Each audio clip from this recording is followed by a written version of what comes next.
Hi everyone, welcome back to the classroom. If you're new here, my name is Christine and I am a second grade teacher. Today we'll be talking about classroom management and I'll show you what has worked for me. This year has been a little bit more difficult than other years, so I've tried a few more things and I found what really works for me. I can probably say that now at this point in the year, we've had more successful days than we did in the beginning, and these strategies work really well for me. So if you're interested in seeing what I do with my students on a daily basis, then keep on watching.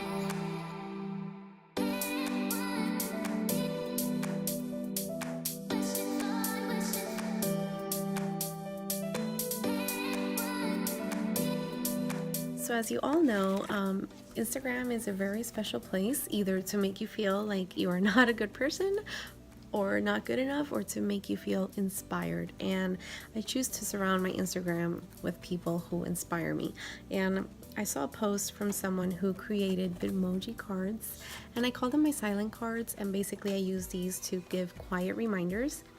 And I really like these during observations or just obviously on a daily basis to give positive reminders, positive reinforcement, or positive quiet reminders to students who may need it. I have some funny ones, and some of these my students really love, but basically when they're working, if they're chatty, then I go ahead and either give them like a relax, a stop, or the forgot, didn't you? Let me see this one. You forgot this is a quiet activity, didn't you? So I don't really have to raise my voice, not loud, but I mean like I don't really have to verbally tell them. I can literally just slide this card on their desk or where they're working. They're able to see exactly what kind of message I'm trying to give them. If they're working well, then I give them one of the positive ones so that they feel excited, but that way I don't interrupt what they're doing. Another thing that I've been using is a behavior sheet. Now, in the past, I really did not want to use these. However, for students who get the same reminders throughout the week, I start keeping a log of it. So this is the worksheet that I created, or the behavior sheet that I created. This can be found on my TPT store, and it basically goes Monday through Friday. And they can go ahead and choose which is the behavior that they want to improve for the week, and then the parent has to sign off on each day.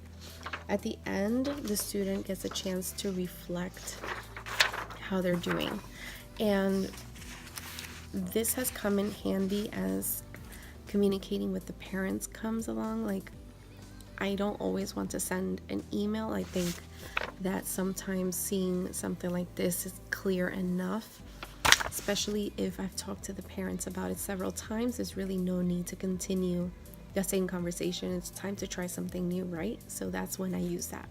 The third one I can't really show you, but I use Class Dojo. That I use for whole group points.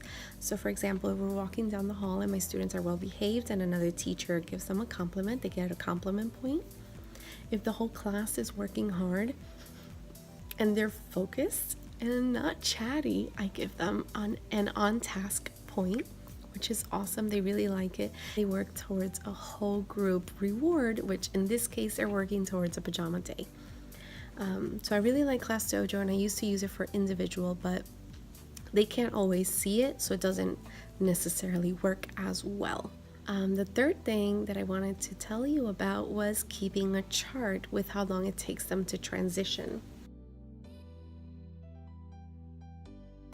I found this idea on Instagram, and it's basically a chart where I can keep a log of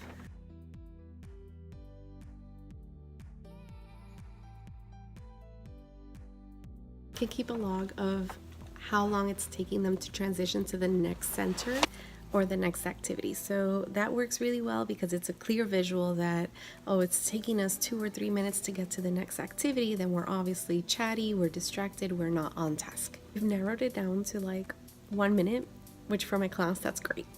Okay, and last but not least, I am going to show you my holy grail of classroom management this year, and I've incorporated classroom economy. If you've thought about incorporating classroom economy into your room, and you've been debating it, I'm gonna tell you right now, it is totally worth it. I think that I made the right decision. It's really helpful for math skills and also for social studies skills like needs and wants. But most of all, my students really enjoy it. It keeps them extremely engaged. I basically keep my money in very simple containers like this, nothing fancy. I have $1 bills, $5 bills, and $10 bills. And I do have 20 and I think $50 bills, but I didn't cut those out. I'm literally only working with 3 different forms or 3 different values. I think that my students work well with these, and I don't think that I will be incorporating the higher numbers yet. So when they come in the morning, if they're on task and they're copying their homework, they're doing their unpacking routine as usual, I can give them some money. If they're working hard, I give them money. I also have penalties that I take away money for. And every Friday I open our class store and they get a chance to purchase a coupon. So everything that they can purchase with their classroom money is actually something that is free. I am not going out of my way to purchase anything for them as their reward. I believe that doesn't really instill the values that I want for them. I want them to realize that things that make them happy can be free. It doesn't have to be purchased with real money and have an actual value. It's really interesting to see how excited they are to purchase these coupons, and when I show you them, you'll see how simple they are. And in the younger grades, we really can keep it simple, and they can really actually appreciate what we are giving them. So I'll take a minute now to show you what my coupon store looks like so that you can get an idea. So I keep this on my closet door. Basically, I have rewards that range from $5 to $100. I'll just show you very quickly what kind of coupons I have in each one. I have line leader for the day, wear the hat, read aloud to the class, choose a brain break, and this one is actually for the student to use the class iPad to take a picture of students who are working hard, and I share those on Class Dojo.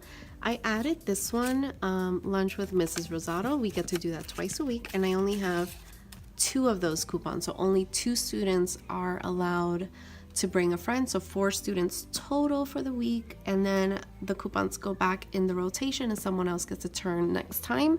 They're not allowed to purchase it more than once until everyone has had a turn. Fluffy friend for the day, they get to bring a stuffed animal and hang out with it throughout all of our learning activities. We also have free draw and free choice, which is basically centers. They're allowed to do centers with this coupon for 15 minutes. So anything that has to do with using something is for 15 minutes. This is for the whole day, obviously. We have show and tell. A lot of my students haven't purchased this because I just added it, but it's becoming a quick favorite. Tech Pass, they can use our iPads for 15 minutes. Choose my seat for the day, and no homework pass. No one has purchased those yet, but I am hopeful that someone is saving their money so that they can purchase those.